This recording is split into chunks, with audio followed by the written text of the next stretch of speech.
have access to a spirit, a strength that enlarges and empowers you. Even better, you don't need to wait for the next big movement. You can heal the world. It's time for governance by grace. Welcome to Gracearchy with Jim Babka.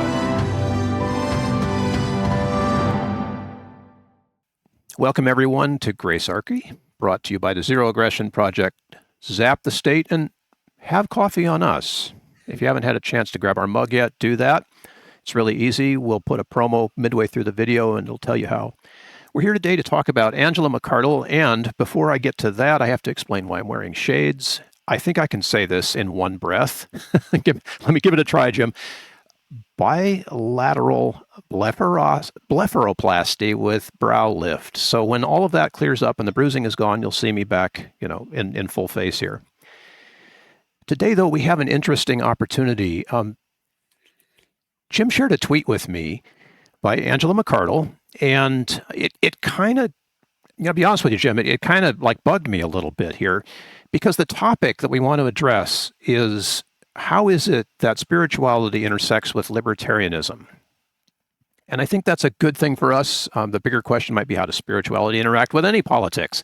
Well, I mean, let's be honest, like, the show's called Gracearchy. Absolutely. I've done nothing to hide the fact that I believe my faith in Jesus Christ is warp and woof, just literally together, with my libertarianism, which is of a voluntarist flavor.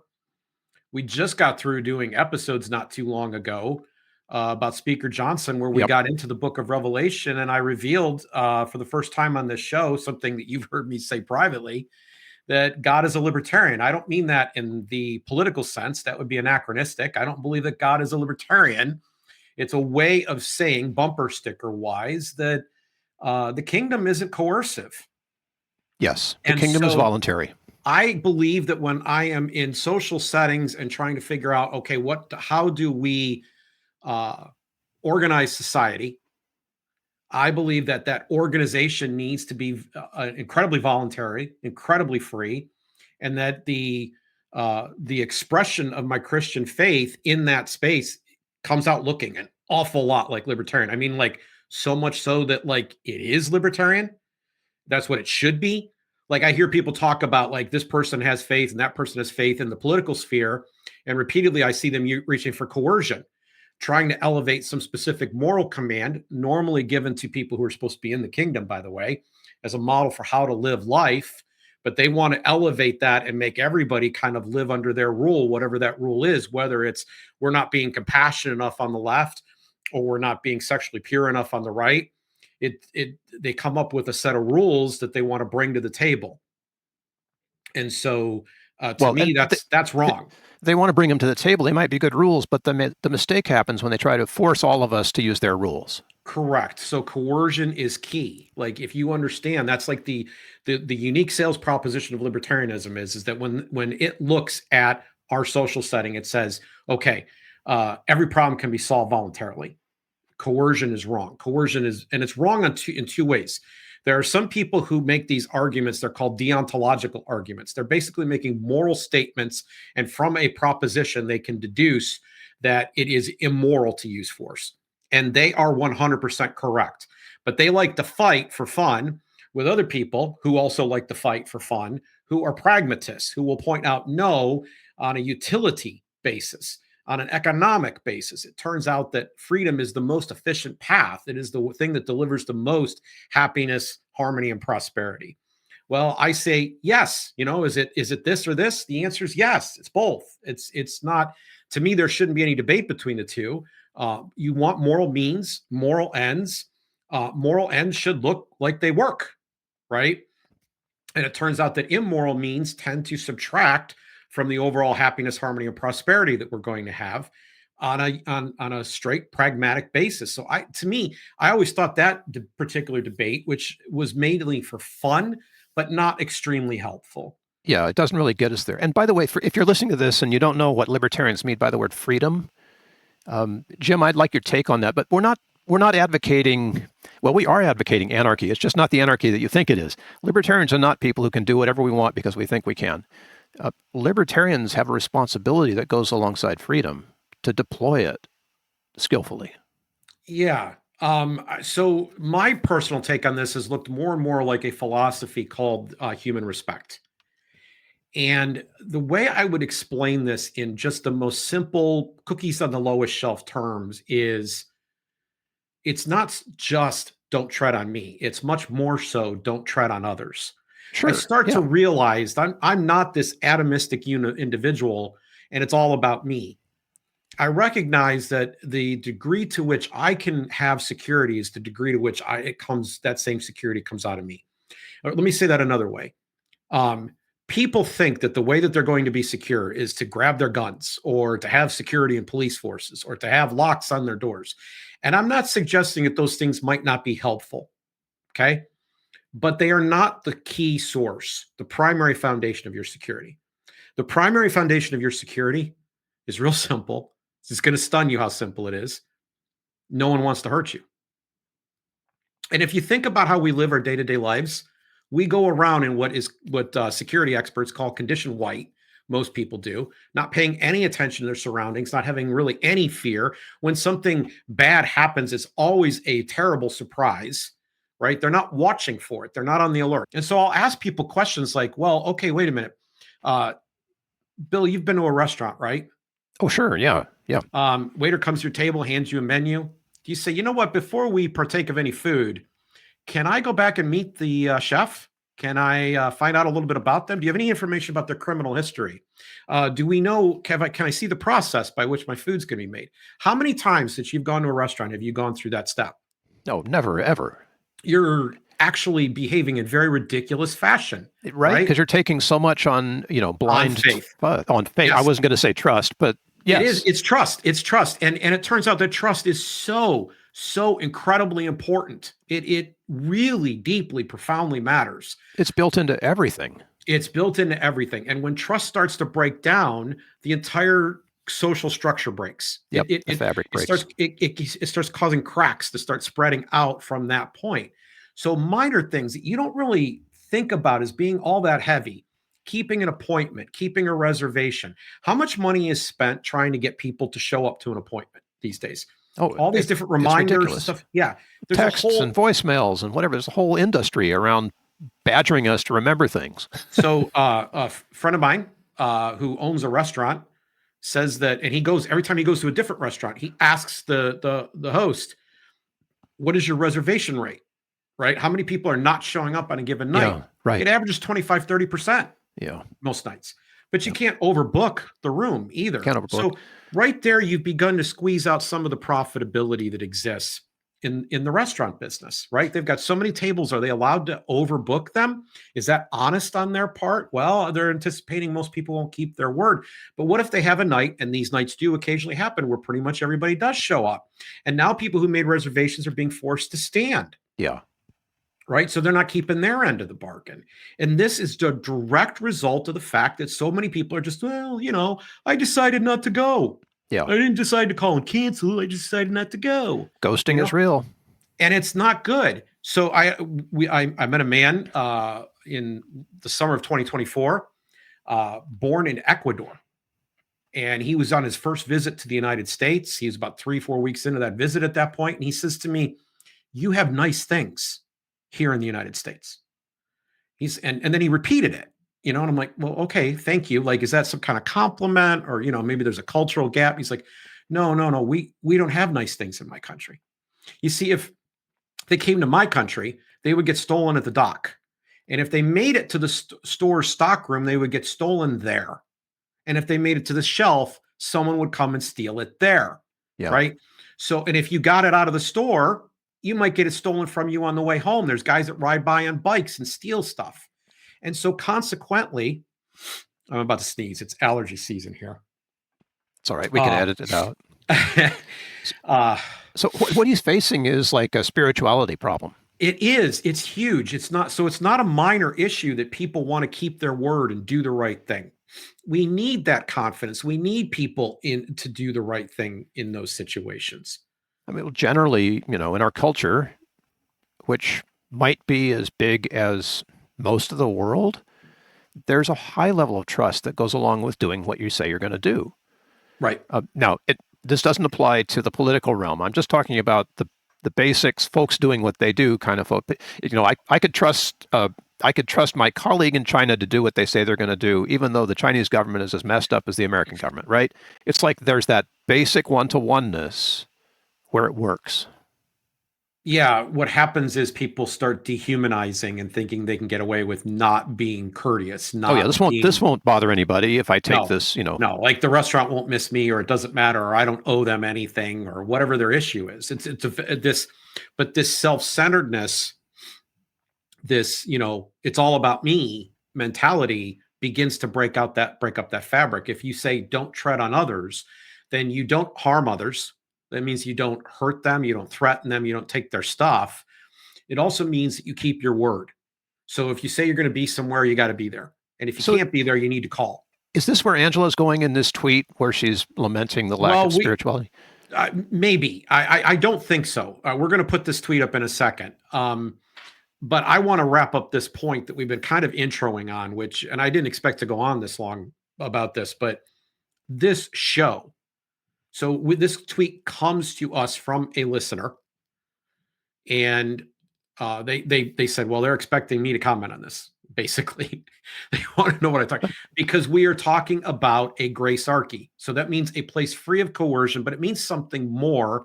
That grace aspect is an attempt to understand others, particularly people that are hard to personally understand, right? Oh, sure. We're just not ignoring people and going, oh, that's fine, they are who they are. We're saying we have to offer them unmerited favor. And I want to go that distance here with what Angela McArdle, the former chair of the Libertarian Party and now chair of the caucus that was leading the party before. She's now the chairman of that particular caucus. She's perhaps going to run for chair again. She has said as much before. I want to steelman her as well. I want to be honest. Both I have knowledge of various things here personally, but to the degree that I can, I would like to very much make sure that we're not reading, as I think some people are prone to do, we're not reading things that she didn't say. So yeah, okay. Not calling any names here. So let's see this. Shall we see the tweet? Yes, let's put the tweet up. Here we go. Okay, so Angela McArdle, the American Libertarian Movement. First paragraph, yeah. The American Libertarian Movement is full of intellectual giants, but it is lacking spirituality. There are a few obvious exceptions to the problem. Ron Paul, for example. Christ's sacrifice showed us the significance of the individual in many ways, and as a result of Christianity, individual rights matter, as do property rights. You want to take the first shot at that, Jim? Yeah, so there's several things to say about this. So let me explain what I think rights mean. I think rights, and I may get into this in another episode because there's a U.S. senator that hasn't read the Declaration of Independence, apparently. Yep. Rights are the most important thing that they are empathies. So you imagine for yourself and the ones that you love that you would want to be treated a certain way. Ergo, you treat others that way. And empathy is what decides some jury cases, probably too many jury cases, right? It's like, what side do you feel you're on? And and when I say jury, there's a jury of public opinion at work all the time, right? And if you actually knew more about a person's given empathies, you would find out why they're on the side they're on. Right. Okay. Right. So I tend to be a bit more leaning towards the left socially. You're leaning a bit more conservatively on social issues. Mm-hmm. And once we know that about each other, we can do something, right? Yeah. We stop fighting and we give it just to talk. Yeah. And so for me, I just think of if you think of rights as an empathy, there's other constructs, but if you think of it as an empathy, mm-hmm.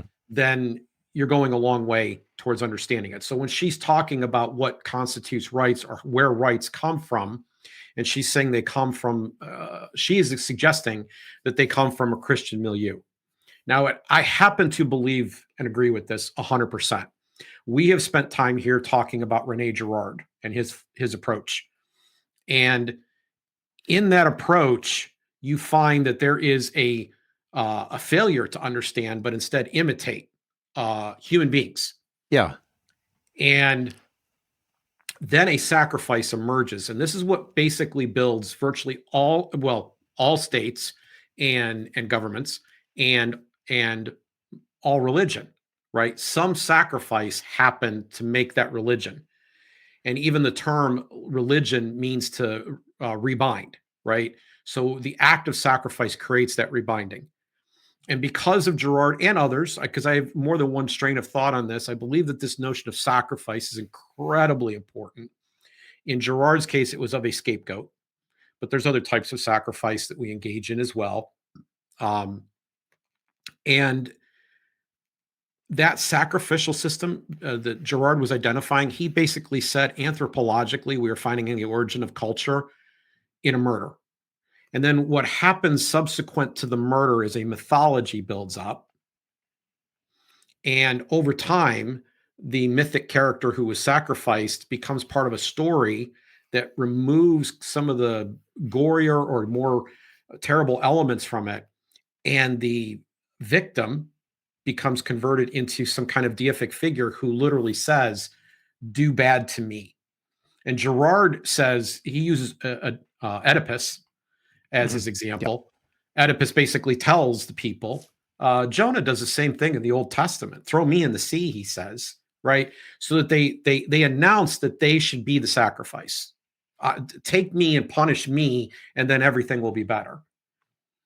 And then that's the beginning of the system. And we have rituals where we reenact or remember these sacrifices. And so what is different about the Christian story, about the story of Christ in particular, but there's an Old Testament version of this too, right at the very beginning with Cain and Abel, is that we see the victim. And in Christ's case, we see his extreme innocence. And we recognize that the trial that's going on is rigged, and we recognize that the entire process is unjust. And all of that is made clear, and we know it. That's different from all the myths. It's a story where the sacrificial victim is evident and obvious. Well, this turns empathies on their head, right? Completely. And there's people engaged in a tug of war, even on the word empathy as we sit here right now, who want to pull us back into a Roman mentality. There's a guy out there right now, Gad Saad, who is writing a book or completing a book opposing empathy, saying that empathy makes us weak. Empathy destroys us. This is a perennial argument. It's not a Christian argument, to be very, very clear. And I don't think it happens to be a libertarian argument. Because what I've noticed about the libertarian personality is that they have empathy for the weakest person in the case, or the most unrecognized person, or the most unappreciated person in any given scenario. They tend to side with the people that everyone else in the political sphere would prefer to stone. And this is where I start to see kind of a joining between Christian faith and libertarianism, right? That empathy for the most damaged, disaffected, exactly. misfit. Yep. So Jesus was basically eating dinner with sinners. Yes. And can we go ahead? I don't know many people who do that these days. Well, libertarians in the first place, it's hard to know who the sinners are. No, libertarians seemingly do it by rote. You know, we side with, a lot of the criminal justice reform discussion that's been going on in this country. A lot of the immigration discussion that's been going on in this country. A lot of the anti-war discussion that's going on in this country. In every one of these cases, libertarians will take an unpopular position.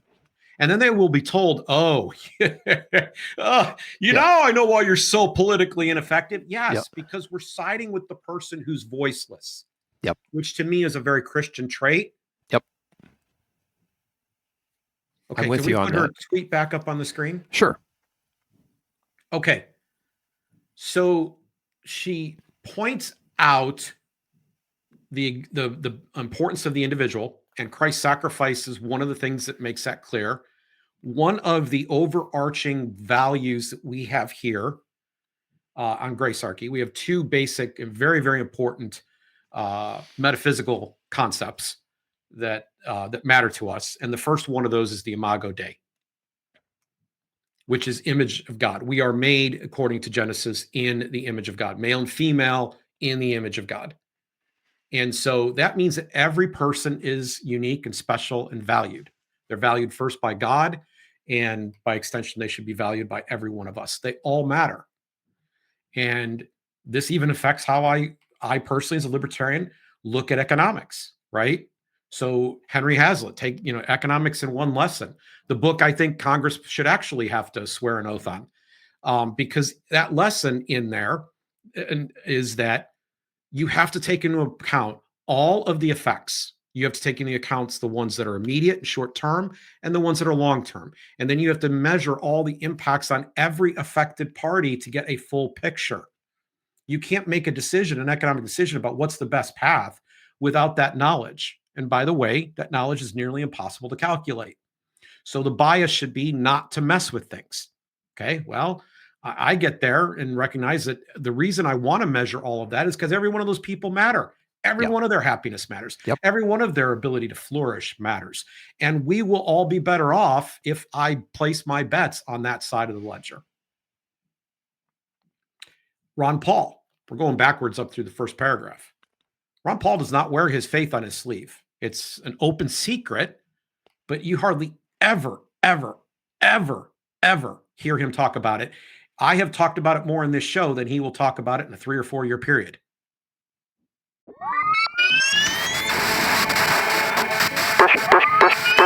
This show is brought to you by the Zero Aggression Project. Zap newsletter subscribers get alerts when each episode is released. The Zap website is also the pathway by which you can contact us by email and support the show. This program operates thanks to tax-deductible Zap contributions, and we appreciate your support. So, zap the state, and have a nice day.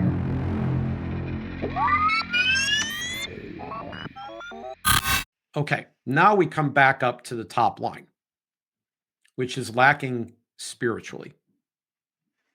You had a reaction when you read this, right? Yeah. Yeah. I agree with what she's saying. But where it goes wrong for me is that when we put it in a Christian box, we foreclose the opportunity we have of being able to expand this way of thinking beyond those who profess a faith. So go ahead and read the bottom paragraph again for everybody. There's 2 paragraphs to her tweet. Yeah. So the second paragraph, the spiritual void in American libertarianism needs to be filled if we want God to bless our movement. Otherwise, he will choose other people to be the standard bearers of individual rights, and we can whine on the sidelines in irrelevance. Okay, because of that paragraph, I fully understand why you came away with the concern you've expressed. Mm-hmm.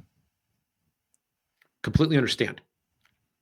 And I'll go one step further and suggest that there were people in her comment thread that responded to her on Twitter who immediately leapt to the idea that she wanted to bring about a theocracy. And I understand where those people are coming from, because historically, when people talk like this, what they mean to do is to impose their values on other people. Right, right. Okay. So I understand that there's an open wound, and she's standing there, appearing to hold salt in her hand. I understand why people would be fearful that what she wants to pour into that wound now is salt. I get it. I don't see it that way, but I can see the danger of sliding in that direction. I also see the exclusivity of which you're speaking, where you're concerned about what that means. Okay, so this is an opportunity for me to popularize something. We've said this on the show before, but in this particular Libertarian Party context, this is an opportunity for me to popularize something specific to this context, because this is where I originally intended it and meant it. I joined the Libertarian Party and was a member from 1996 to 2003. And when I joined, it was possible for the pastor and the pornographer to sit next to each other in the same pew, so to speak, at a Libertarian Party meeting, have a great conversation, enjoy each other's company, even if they were going to go do something radically different when they left. Sure. Yeah. So there is an attempt on the part of some people, and I've met quite a few of them over the years, to try to make libertarianism do more than it is really truly designed to do. Okay? If I hand you a manual for an appliance in your home, how to reset it and so forth, I really wouldn't expect you to go build a house with it, bake a cake with it, or turn it into spiritual advice. Things have their utility. They have their tools, right? So libertarianism is about the social damage that is caused by coercion and an encouragement to say, okay, as a rule, we're going to go the voluntary path every single time.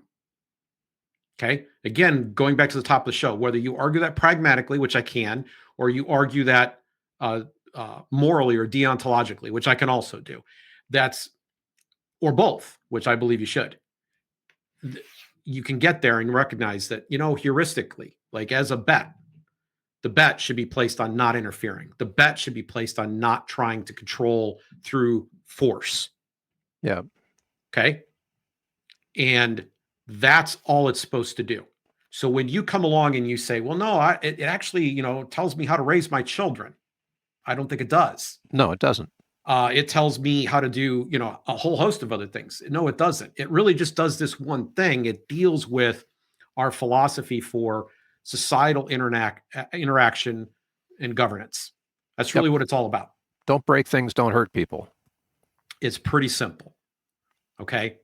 So that it was possible for that pastor and that pornographer to sit directly right next to each other, have the conversation that they had, and be in union together on this issue, even if their values otherwise were very different. And this, to me, is one of the beauties of this entire system. This is not a negative. You're like, well, we got to fix that pornographer. We got to throw him in a cage. Well, you're missing the point. Oh, we can't trust religious people. We got to throw them in a cage. You're missing the point, right?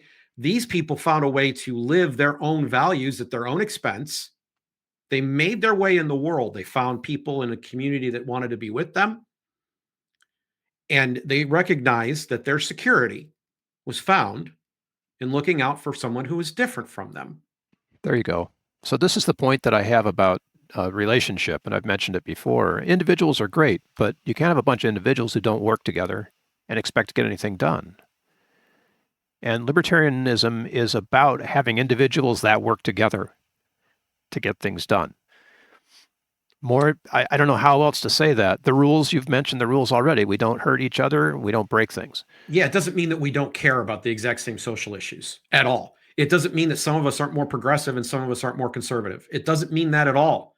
What it means is that we are not going to use violence, threats, taxation, which is theft, to get things done. We're going to ask people to exercise their social muscles and join us. And it will turn out that when we do that, the values questions will begin to fade away. The divisions will completely disappear, right? The family that's Muslim, whose kid is on your little league team, right? Or they're your next door neighbor. Let's make that even better. They're your next door neighbor, and their kid is selling candy for his little league. You're not going to care whether or not he's Muslim in that instance. It's just, this is a pathway to social harmony, as well as prosperity, as well as personal, the ability to live by your values and for your dreams. The pursuit of happiness, it was called. Right? That's what's going on here. The rules are so simple. Okay. And they're big enough that they embrace Christianity and Muslims and agnostics and atheists too, who are quite spiritual in many ways, can find a home under this tent of do no harm. Okay, so I want to Steelman. If you put her back up on the screen, I want to Steelman something that, because to say that she is suggesting a theocracy is to read into what she did not write. Yes, and that's I'm not with fair. You on that. That's not it. And even to suggest that she's being exclusive is to, if we just follow the letter here, to read something she didn't actually say. So in Steelmanning this, I want to give you one approach that I think is very possible to read out of just the plain text that's provided here, which is that, let's say right now, that 50 people are non-believers and libertarians, and one person is a believer, or two persons, or five persons are believers, right? So that she's saying there's a ratio issue here.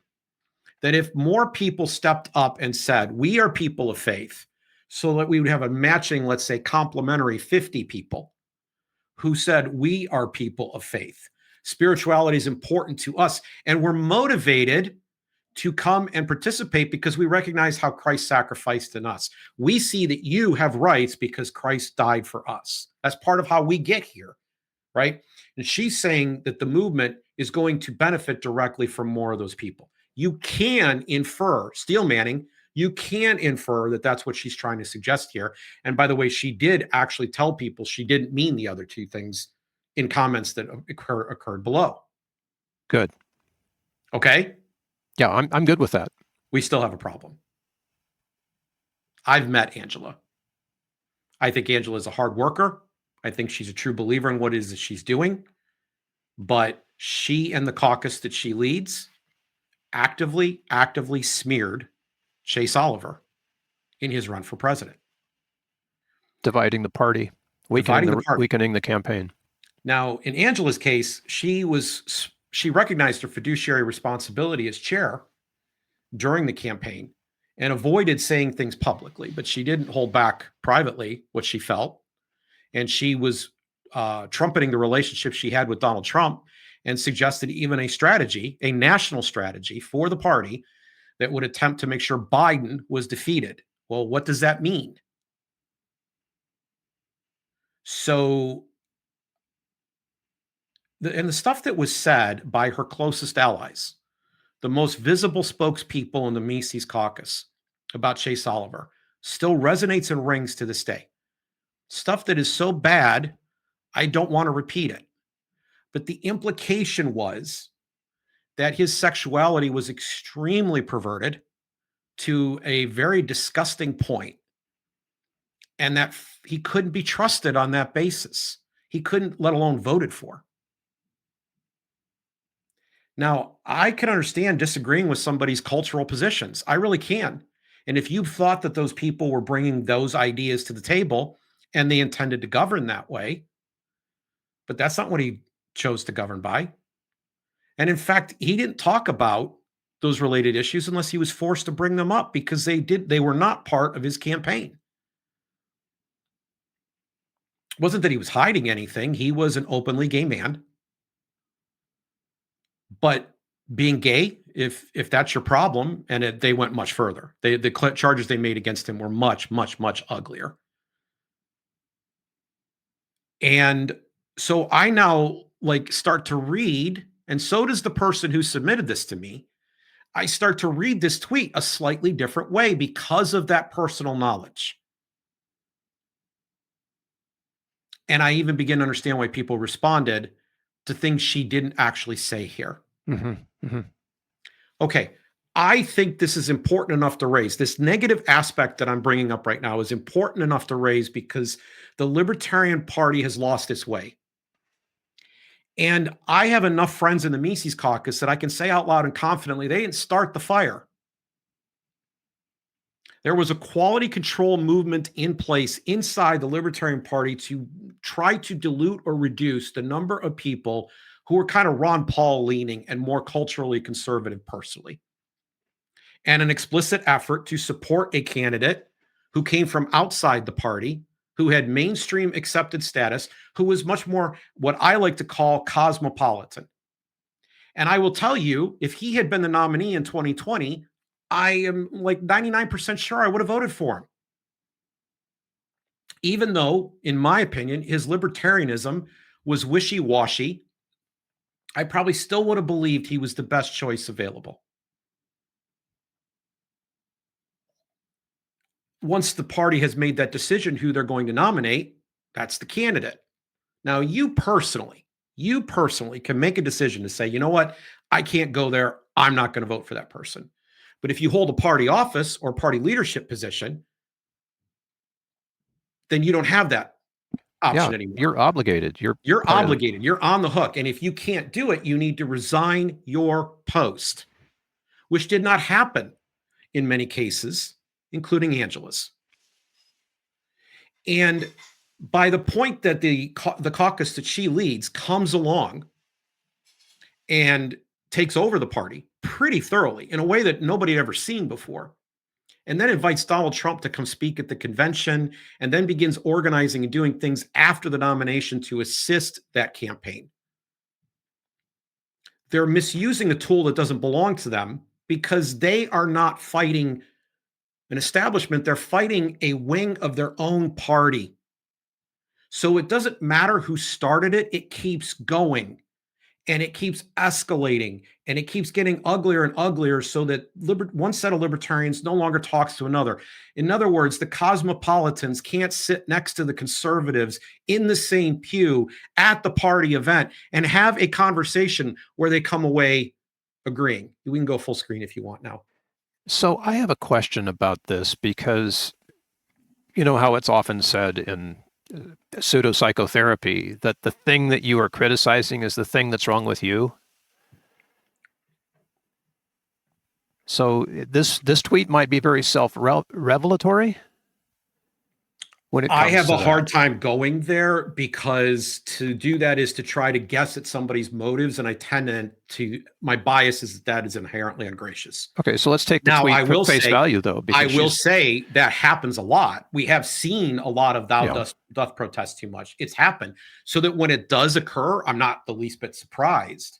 But until that other evidence runs up, I want to wait and give everybody the benefit of the doubt. And even though I disagree with the actions that Angela took as chair, I want to, and I was open-minded about a lot of them. We did a show about this before Donald Trump came to the convention. Yep. I think she's, again, sincere and smart, but I don't think the actions, I think the history has judged those actions and found them wanting. And but those are things I can look at historically. I don't have to go to the place where I'm guessing about her current motives. I can just look at past historical performance, and it does color how I read the specific words that she put in front of all of us. So is the Gracearchy response to this to say, oh my gosh, Angela's seen the light, and give her the benefit of doubt for her sincerity here of knowing that we need a more spiritual inflection in the party? I'm concerned on two levels. I'm concerned on the party level that there is an inclusiveness and maybe even a recognition that the party will go further if it attracts more people of faith. If it is recognizing of the fact, the very point that we're attempting to make at this show, that it can be that my Christian expression in the public sphere looks libertarian because it is, right? That this is the right way to do it. And I want other believers, by the way, to recognize, sorry, you're joining these various groups that are saying that we need to have the government manage compassion. They can steal from some and give to others. Or conversely, you're saying we need to impose our personal morality, our sexual morality on other people. You're doing it wrong. You're doing it wrong. You're violating basically all the stuff that we can see that's happening, unfolding through Scripture, where God allowed people to have free will, knowing full well what the ugly, potential, terrible consequences of that free will would be. So you somehow think you're better than God. You can come in and you can make a new set of rules, and you're going to make sure that you set everybody straight. And let's be real clear. The people on the left with their social gospel and their people on the right with their morality, their moral majority, both of them are playing God. They both are insisting that they have a theological view that you have to adhere to. And so when I bring my theological view to this table, I'm saying my theological view tells me to leave you alone. My theological view says you're going to figure it out on your own. There may be some consequences. And if you ask me my true opinion of your behavior or what you're doing right now, don't ask if you don't want to hear the answer. But until you ask me the question, it's none of my business. None of my business. You go live your life and you'll learn one way or the other. And I'll observe and I'll learn one way or the other. That's what I believe. And then, but on a personal level, okay, go ahead. I'm sorry. No, I was going to say, that's marvelous because it admits to a relationship that exists between you and me. You're allowing me to learn at my own speed, and that's very graceful. And I might get it wrong and fail and whatever, but that's the parent-child relationship that we see, exhibited in the Bible. Yes. And that's a really, really important moment because I cannot come along and say, no, Jim, you have to do this, right? Because it says so. That's not libertarian And it's not Christian. And it doesn't work. And it doesn't work. And so when I said the pastor and the pornographer, there are people who are leading these wings of the party, and they are leading them to fight each other, and they are leading them to divide, and they are focused on things that are not coercion. They are cultural in You nature. thinking that's going to work somehow? It's not worked. It won't work. Yeah. And so right now there's a renewal effort going on in the current with the current leadership of the party that has succeeded her. They're trying to pick up the pieces, and they're trying to do something that has not been done, that was the most effective thing that's ever been done, that was left undone and besmirched, by the way, by some of the same cosmopolitans I referred to earlier, who initially started this fight. And these quality control efforts are anti-growth. And the thing that matters most to the long-term success of the Libertarian Party is how many members they can attract. Strategically speaking, that's what matters. Without cutting any corners, they just put their message out there, and they find all the people who will repair to that message. It's a model called discovery before persuasion, and it's going to be carried out, and that's what they're attempting to do. I know this because I've been talking to them. I know this. My name's come up already in their discussions. It's come up in the minutes of their meetings. I am speaking to them, trying to say your strategy needs to be to find more, because with that comes more candidates, more money, and eventually more votes. But the first step is more members, more members, more members, more members. And to get to where you want to go, you don't want to cut yourself off at the knees. You don't want to say, no, we don't want any cosmopolitans here. No, we don't want any conservatives here. We want as many people who will join us, who will sit in the pew, just like that metaphorical pastor and pornographer I spoke of earlier in this program, who will agree what they're trying to accomplish as libertarians. They will bring their own motives in for why they're there, and they will go out and live the lives that give them, that they believe will maximize their happiness when they leave, so long as they're not harming anyone else. So can I ask you how do we do that question? I think if you understand everything I've just said, you're going to be much better about doing this. Yeah, because I'm looking for how the fringe finds a home, because the fringe is running scared right now. Pick any issue. And they don't have to be. But we don't have a real big invitation. The messaging of the party should be consistent with the things that I've said here today in the following sense. You pick an issue where the right and the left are both bad. And this isn't difficult to do. Okay.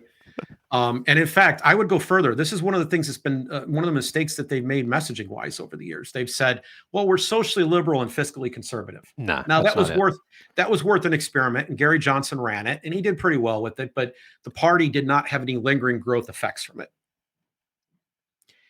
What should happen if you want to build something that's going to continuously build is you should show that there is a third way of doing things, or let's say a second way of doing things, because what both parties fundamentally agree on is if we get the force, we're going to use it to punish the other side. We get the force, we're going to make the other side pay for it.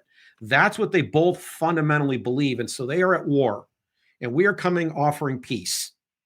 We are saying this could be an end to the conflict machine. We don't have to have losers. Everyone can have what they want, live their lives to the max, and great things will come out of that. There's a whole nother talk we could give about that today, but I think that's the direction the messaging should go.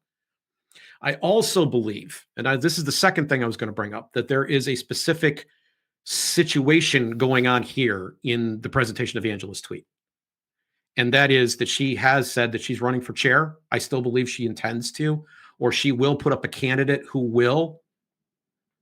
And if part of their attempt is to say, well, we're going to bring God into the equation, there's a risk that this is a messaging trick, that this is a way to try to assemble people to say we're on the divine side. So here's where I want to land the plane. The third commandment of the 10, of the Big Ten, says not to take God's name in vain. And I was raised in a setting where people said, well, that means you can't say GD. I won't say it because I don't want to offend anybody, but you know what I'm trying to say, right? Sure. Yeah. And that makes the command trite. And I don't even know that that word necessarily existed, or would have even thought a Hebrew would have even thought to have that come out of their mouth, because they didn't mention the name of God. Yeah, you couldn't say it.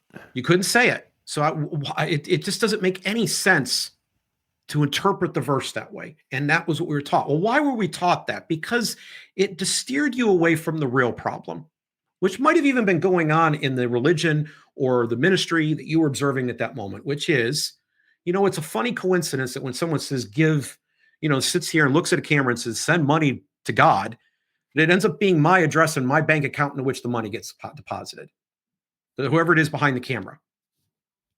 And that is an instance of using God's name in vain. And I think when we're trying to acquire power, it's a danger. It's a pitfall to suggest I have God's way in mind. If you're not joining me, you're not really joining God's way. I think that's a pitfall and a danger that we have to avoid. Now, does that mean that if we read this at its plain face value, that that's what was being suggested here? No. But we happen to be playing in the world of politics where the number one thing is about acquiring power. And it's that very acquisition of power over others, that very acquisition of the ability to get your hand on the cash bag, that leads people to begin doing things they shouldn't or wouldn't have done otherwise, that cause this division, that will cause that failure, and that will drive out the very things that should attract everybody to the Libertarian Party. I think the thing that will attract them is if we have enough grace to be able to sit next to each other in our differences and maybe even appreciate them a bit.